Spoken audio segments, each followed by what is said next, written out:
significant moment in European security. We face a new era of threat. War in Europe, rising Russian aggression, and last night Putin hit a new level of hostility against Europe.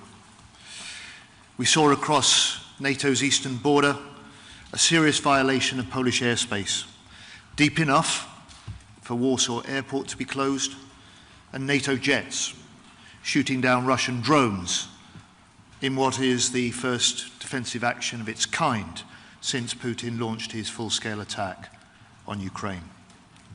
And just at the same period as Russia's attacks on Ukraine intensify. And as the Prime Minister Starmer said this morning, these moves, he said, only serve to remind us of President Putin's blatant disregard for peace. So together, we, the E5, totally condemn these attacks. Russia's actions are reckless, they're dangerous, they're unprecedented. We see what Putin is doing. Yet again, he is testing us. Yet again, we will stand firm. And Defense Minister Kosiniak-Kamysz rightly returned home to Poland in the very early hours of this morning to deal with this unprecedented situation.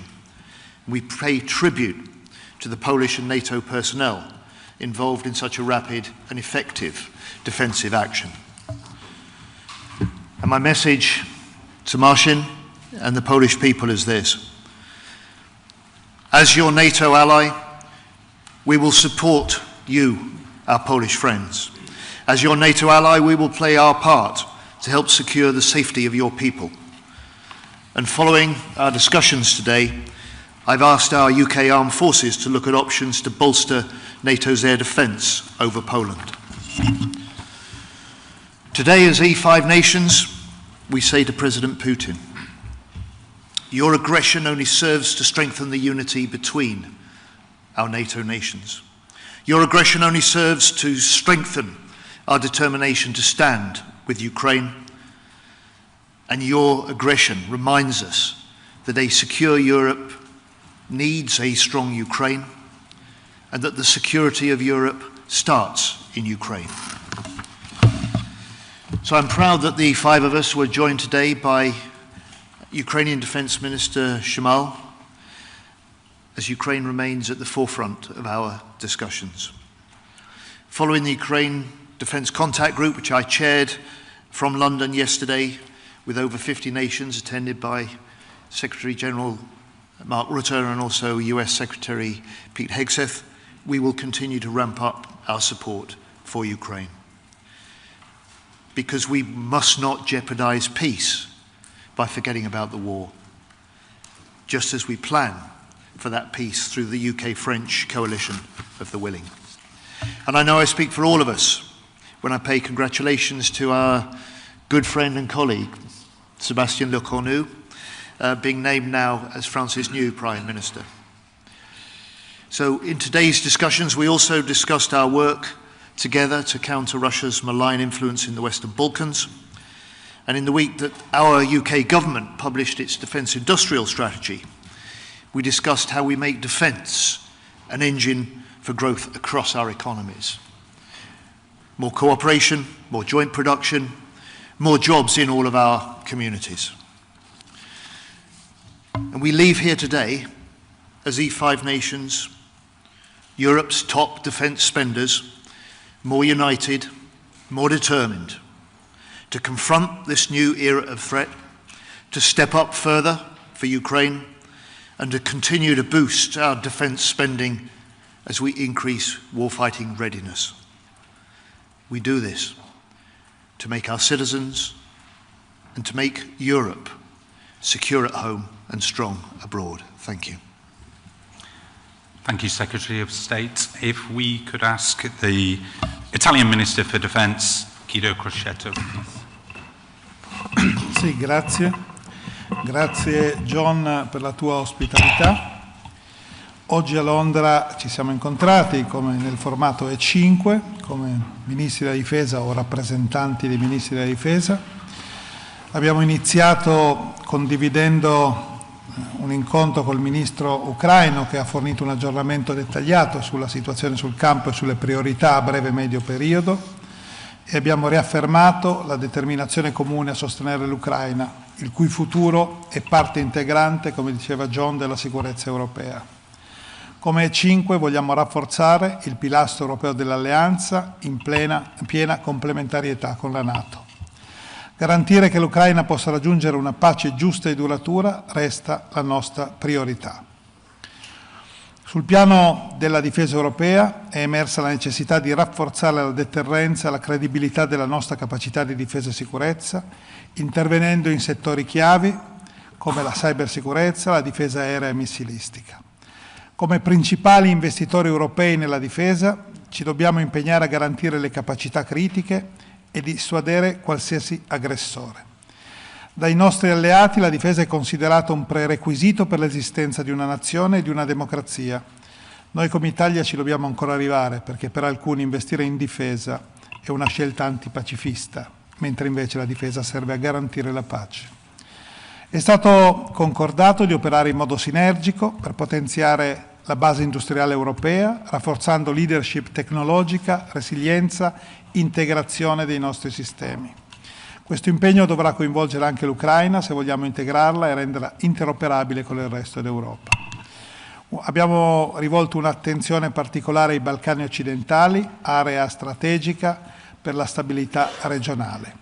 Vogliamo sostenere e valorizzare le iniziative dell'Unione Europea e della NATO, rafforzare la sicurezza attraverso impegni operativi, esercitazioni e programmi di difesa coordinati. Dobbiamo essere un percorso rapido per la piena integrazione dell'intera regione nella NATO e nell'Unione Europea. Abbiamo deciso di ragionare insieme su una strategia per i Balcani omnicomprensiva da proporre alla NATO e all'Europa. È stata sottolineata l'urgenza di un salto di qualità nelle nuove tecnologie, affrontando sia le opportunità sia i rischi, in particolare di fronte alle minacce ibride della disinformazione con l'adozione di strutture dedicate e approcci condivisi.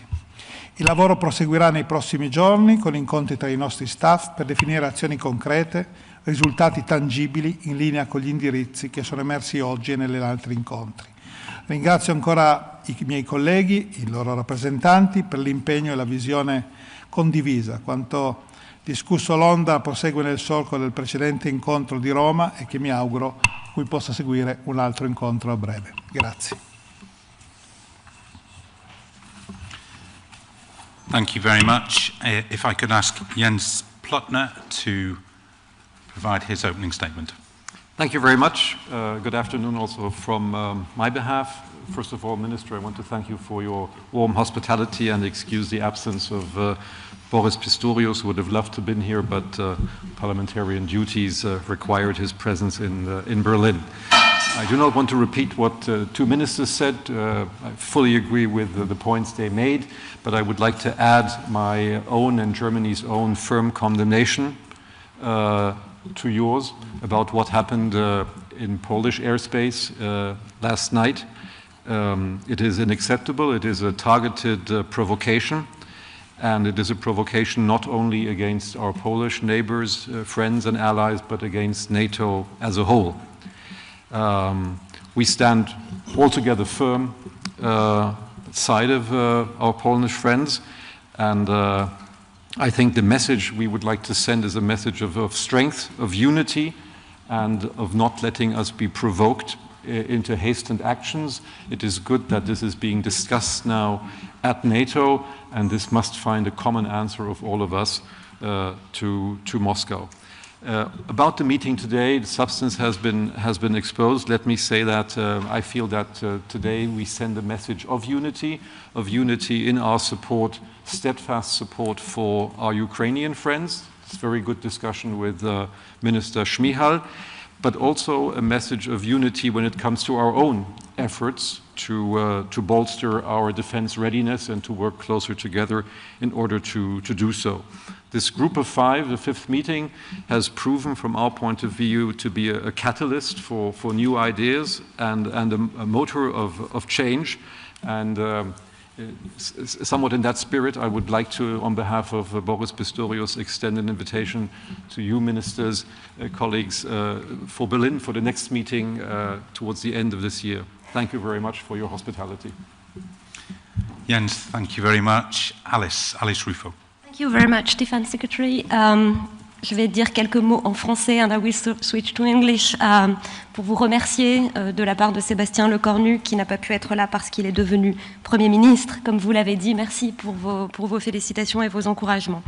Thank you for having me in this very important meeting. My minister was committed from the very beginning to this format, and I like the words used by Jens. It's a motto for NATO, for our European defense. It's very important to have this room to discuss strategically and to have this impulsion together. I will as well add that what happened yesterday in Poland was totally unprecedented and unacceptable. As mentioned before, our collective answer was effective, and we need to continue to work together. And of course, France stands ready to support you, and we are as well looking options in a coordinated way on reinforcing your air defense. On Ukraine, I think we had in 1 week and a half the meeting of the Coalition of the Willing at the leaders level, the UDCG with successful and concrete results. And I think what we had as well today showed that Europe is stepping up, ready to support Ukraine in the short term, ready to offer Ukraine security guarantees for the future and to achieve peace through strength, and that now Russia needs to understand that it should come to the negotiation table and stop this war. Thank you as well for the very good discussion on industry. We all are in face of the same issues, ramping up, accelerate, and I'm sure that we, with all this very pragmatic approach we had today, will do progress together. And thank you as well for the interest on the Balkans. I think it's important for this group to work together and to strategize on this region because we are very much committed through NATO and EU and bilaterally to the stability of the region. Thank you very much. Alice, thank you very much. Marcin Kazmierski. Thank you very much. And as you just heard from the Defense Secretary Healey, the Deputy Prime Minister and Minister of National Defense had to leave, unfortunately, had to skip the second day of the meeting due to the attack. I think it is the best way to describe it, the drone attack that took place last night. Over the meeting, we confirmed the importance Poland attaches to the E5 format as a platform for discussing issues of great importance for the European security, transatlantic relations. The war or the Russia's aggression of Ukraine and support or assistance for Ukraine. That was definitely confirmed. This is something that we want to, as a Poland, develop as I just said, as a platform for not only discussing things, but also looking for specific initiatives in the areas I just mentioned. When it comes to what happened over Poland last night, as you just heard, solidarity was expressed, conviction that we need more as an alliance, as a NATO. We need more coherence, more unity, that we should look also in practical terms how to make not only Poland but all the flank countries better able to cope with the threats we had to cope with last night. And as it was also already mentioned, the response was collective in a manner, not only Polish assets, Polish aircraft, but also those of some other allies were involved in it, activated or used. And it is the best example of solidarity, of unity. And we, as a Poland, we want to discuss, we would like to discuss this issue further within the NATO framework to be sure that we as a NATO, that we are able to, that we will be able to, in the future, to respond to such threats in the best possible way. Thank you very much. Marcin, thank you. Just a reminder, Marcin and Alice will not be answering questions, but the ministers will. Carl Dinnen.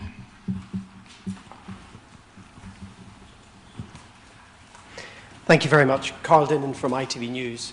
I'd like to ask the ministers, don't last night's events prove that ever since Alaska, everything that President Putin has done has shown that he's not negotiating in good faith, and that really the West shouldn't be talking to him in the absence of a ceasefire? So while President Putin is talking to President Trump in Alaska, he's intensifying and escalating attacks on Ukraine. We have to help support Ukraine to resist that Russian invasion. We have to put Ukraine in the strongest possible position to go into any talks. And we have to work together to put pressure on Putin to do what he says. And what he says is he wants to talk. What he says is he wants peace. And whatever the intent behind yesterday's attacks on Poland, they were reckless, they were dangerous, they were an attack on NATO airspace and on NATO sovereignty, and we will stand together and we will support Poland through NATO to resist those in the future. Secretary of State, thank you very much. Can I ask an Italian journalist to ask a question? Luigi Ippolito. Sì, Luigi Ippolito for the Corriere della Sera. Question for the Italian Minister. Signor Ministro, i jet italiani si sono levati in volo per partecipare all'operazione di contrasto ai droni russi, anche se in una funzione, diciamo, di supporto, di ricognizione, almeno così ci è stato detto. Dall'altro lato il governo polacco dice che non siamo mai stati così vicini a un conflitto aperto in Europa. Ecco, in caso, diciamo, di allargamento delle operazioni, le forze italiane manterrebbero un ruolo di seconda fila di supporto o sono pronte a entrare in azione in prima linea battendo droni russi, aerei e quant'altro minacci la sicurezza europea? Sì, grazie per la domanda. Gli aerei italiani fanno parte dei contingenti della NATO, fanno parte dell'alleanza e sono pronti a difendere ogni nazione che fa parte dell'alleanza atlantica, come ci aspettiamo ogni nazione difenderebbe l'Italia in caso di attacco. Il fatto di ieri è un fatto gravissimo, perché oltre 20 droni russi sono entrati sul territorio di un paese sovrano che fa parte dell'Europa e fa parte dell'Alleanza Atlantica. L'aereo italiano non si è alzato in volo, vola tutte le sere, è un KV, cioè un aereo radar che vola per segnalare eventuali minacce, lo fa regolarmente, fa parte degli assetti che abbiamo fornito all'Alleanza e gli assetti forniti all'Alleanza dipendono dall'Alleanza e l'utilizzo, se è necessario, è immediato. L'alleanza esiste per proteggere ogni paese alleato, siamo qua per ribadirlo, siamo qua per ribadire che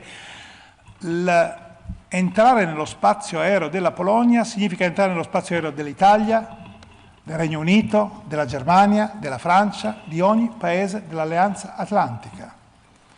Perché un'alleanza o è, ed è totale, o non è. Ed è il messaggio forte che vogliamo lanciare a Putin.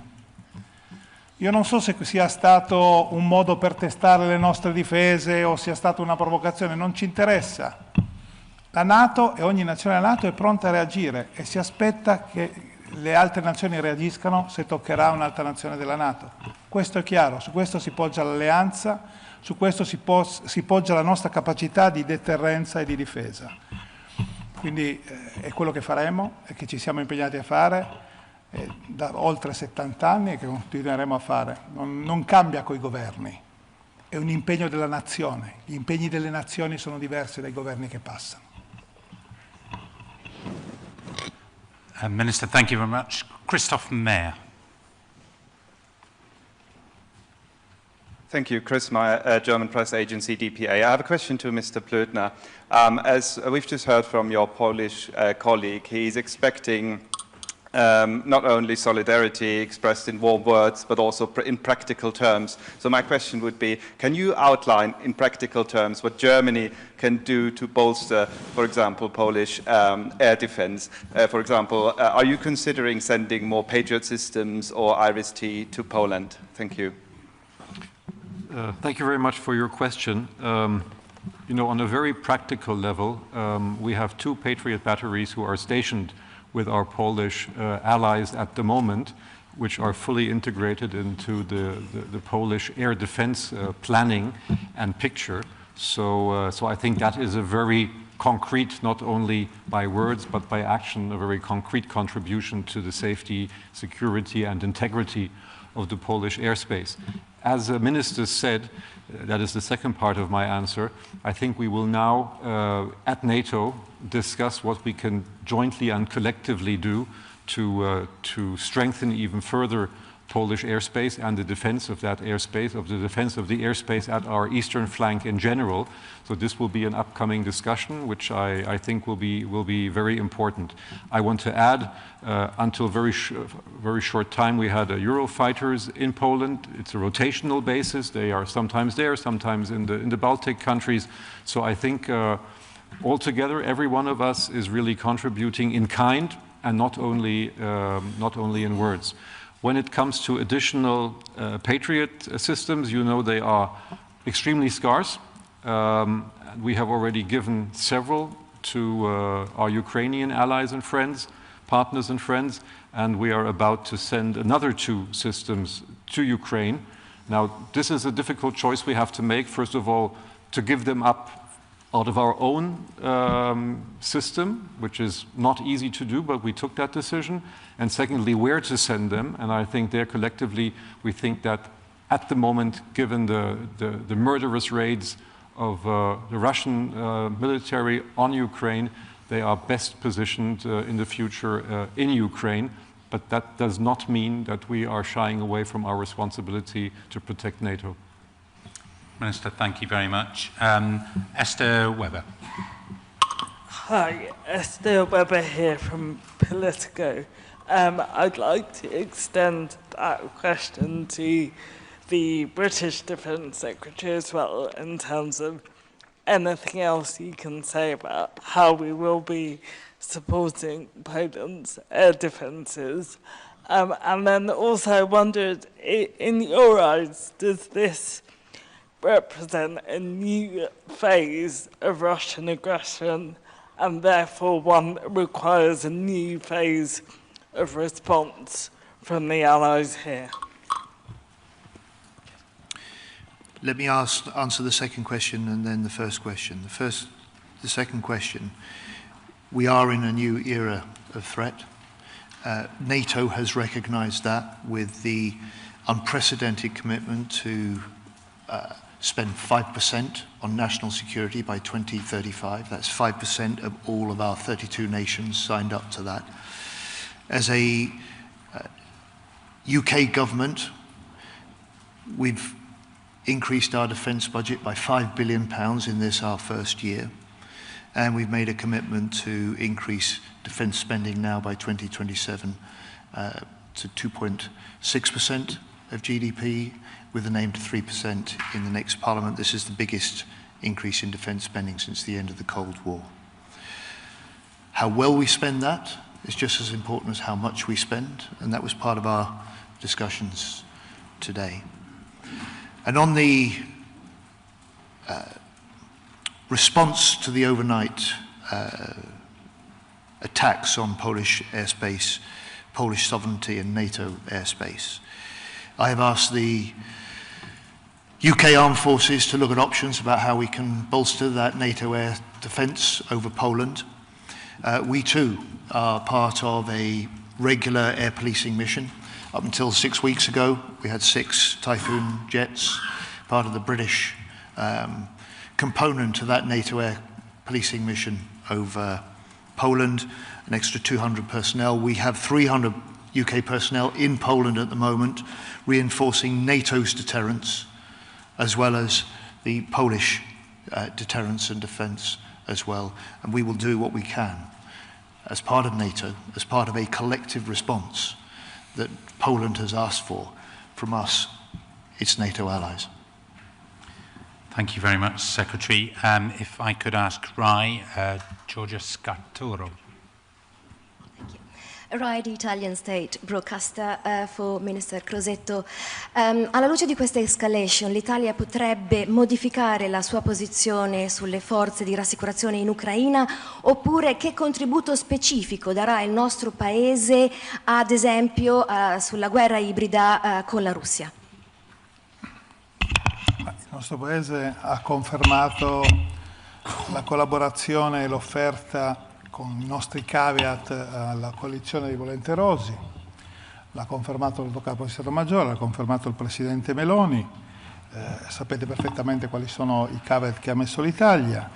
Abbiamo continuato ad aiutare l'Ucraina con 12 pacchetti e stiamo verificando i possibili aiuti. Anche il fondo SAFE in parte sarà dedicato alla cooperazione di produzioni con l'industria ucraina. Il nostro impegno continua a essere forte e determinato con i nostri alleati. Ci sono alcuni temi, lei ha citato la guerra ibrida, sul quale occorre, a mio avviso, una riflessione chiaramente non pubblica con i nostri alleati, perché mentre la guerra fisica è evidente ad ognuno di noi e sono evidenti le bombe che colpiscono ogni giorno l'Ucraina, e quindi tutti sappiamo e vediamo che la Russia è in guerra con l'Ucraina, non parliamo mai del fatto che la Russia è in guerra anche con le nostre nazioni, perché gli attacchi cyber sono continui, centinaia di attacchi cyber ogni giorno che arrivano da hacker della Federazione Russa, così come continua da tempo una guerra ibrida sull'informazione o le fake news per indebolire le nostre posizioni o per fare dei racconti lontani dalla verità. E questo è un tema che secondo me prima o poi la NATO, l'Unione Europea e noi stessi, di cui abbiamo parlato anche noi stessi, dovremmo affrontare in modo serio, perché non si possono considerare gli attacchi cyber o gli attacchi di disinformazione o di guerra ibrida in modo diverso da come si considerano gli attacchi terrestri, navali o aerei. Sono sempre attacchi e rischiano di minare le democrazie in modo molto violento. Per cui questa è la realtà che ci date di vivere.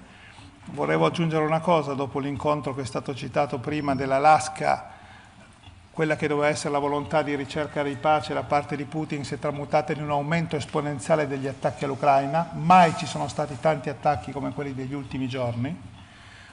Qualcuno deve spiegarci qual è la via alternativa ad aiutare l'Ucraina a resistere. Se l'unica persona che ha in mano la possibilità di fare la pace, al posto di cercare di fare atti di pace, fa atti che non fanno che alimentare la guerra, come quello che è successo stanotte, che non è sicuramente un fatto che può rassicurare o migliorare le condizioni.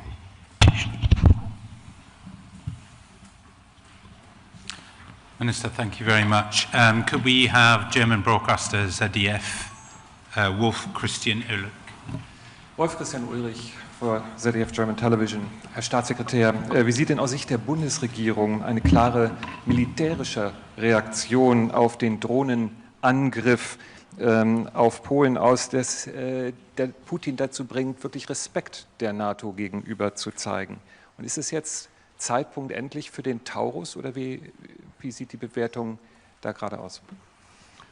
Ich sehe jetzt keine Verbindung zur Taurus-Debatte. Der hätte diesen Drohnenangriff, glaube ich, nicht abwehren können. Aber ich will den polnischen Streitkräften danken für ihre entschlossene, aber auch besonnene Reaktion mitten in der Nacht über mehrere Stunden hinweg. Und ich finde auch der Schritt der polnischen Regierung auf Grundlage von Artikel 4 des NATO-Vertrages jetzt Konsultationen anzufordern in Brüssel einen richtigen Schritt. Wir müssen jetzt in der Allianz gemeinsam überlegen, wie wir dieser russischen Provokation, wie wir dieser gefährlichen Eskalation durch Moskau am besten begegnen, mit einer Botschaft der Stärke und mit einer Botschaft der Geschlossenheit, ohne uns dabei provozieren zu lassen. Und ich glaube, diesen Weg müssen wir finden, den müssen wir gemeinsam finden im Bündnis.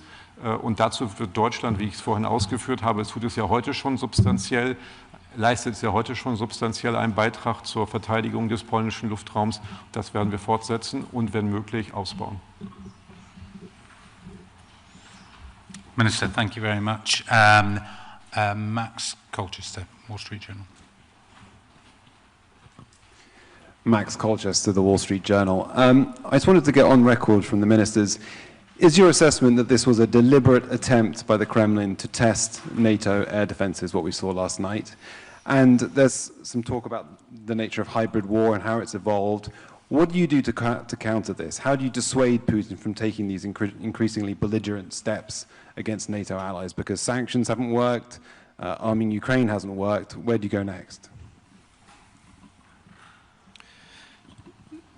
So these are still early hours since the attacks. There are conflicting reports, and there is no firm assessment yet about what lay behind the drone attacks or the intent. Whatever the intent, they were dangerous. Whatever the intent, they were reckless. And whatever the intent, they breached sovereign Polish and NATO airspace.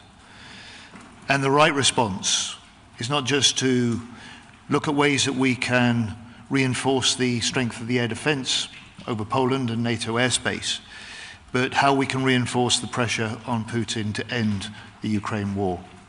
And that is going to require us working together, stepping up our military aid to Ukraine so it's in its strongest position to resist the continuing fighting, but also stepping up the other pressure, including economic pressure. And those are part of the discussions that our leaders had, including with President Trump in the last week. Minister, thank you. Marie Eukla, AFP. I have a question for Mr. Healey, Defense Secretary. In a statement, Russia's Defense Ministry denied any intention to engage any target in Poland territory. Do you believe this statement? Are you convinced? Is it credible, according to you? And my question goes to other ministers, of course. Thank you. Sorry, I missed the statement you were quoting to me. Could you repeat that? The Russian Defense Ministry denied any intention to engage any target in Poland territory last night. We'll make our own assessment. Together with our Polish allies and our other NATO allies, we'll make our own assessment that. But it should be no surprise to anyone that the first reaction from the Kremlin is to deny any responsibility, to deny any intent behind it. But we've seen in the escalating intensity of attacks on Ukraine, we've seen the rising level of aggression in Russia towards Ukraine and more widely. And tonight we saw a first of its kind into NATO airspace. Thank you. Dan Saber, The Guardian. Dan Saber from The Guardian. A question for the ministers. What was the Russian intention here? Do you think it was to divide NATO? And if so, what is the response? And then there seems to be only, I think, 3 or 4 of these of about 19 drones were shot down. That seems like quite a low proportion. Is that at all concerning? Is that something you're going to consider as you reflect on this? We have a response from each of the ministers, and then we'll probably have one more question and close. Well, first, our assessment, early assessment seems to be that it was around 20 drones that were part of the attack. Our assessment was that the NATO air defences worked effectively, and we paid tribute to the Poles, the Dutch, and other NATO personnel involved. As to whether this was intentional, the effect is the same. It's tested our NATO defences. It has breached international law and sovereign airspace. And it is, whatever the intent behind it, it's dangerous. We condemn it. It's reckless. And we will reinforce where we need to NATO's air defence. No, nothing to add. Final question, CNN. Nick Payton-Walsh from CNN. A lot of your discussion has been about bolstering defences and how you'd respond in the event of this occurring again. But how do you stop it happening again? How do you stop it happening next week? What is the deterrent that you're able to present here to change the Kremlin's thinking, who may today be thinking they've launched drones into NATO and nothing so far has happened?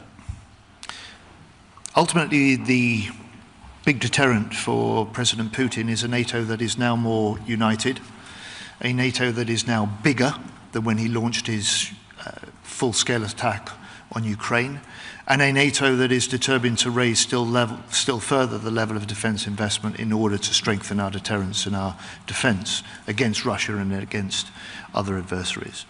Our response to Putin at this point is to say to him, we will stand together, seeing the E5 nations, Europe's biggest defence spenders, more united, more determined as we report to you after our discussions today. It's part of our signalling to Putin that the steps he's taking, the aggression that he's mounting, is having counterproductive effects. It makes us stronger, it makes us more determined, and it makes us more united to deter him in the future. Colleagues, thank you very much. That concludes the press conference.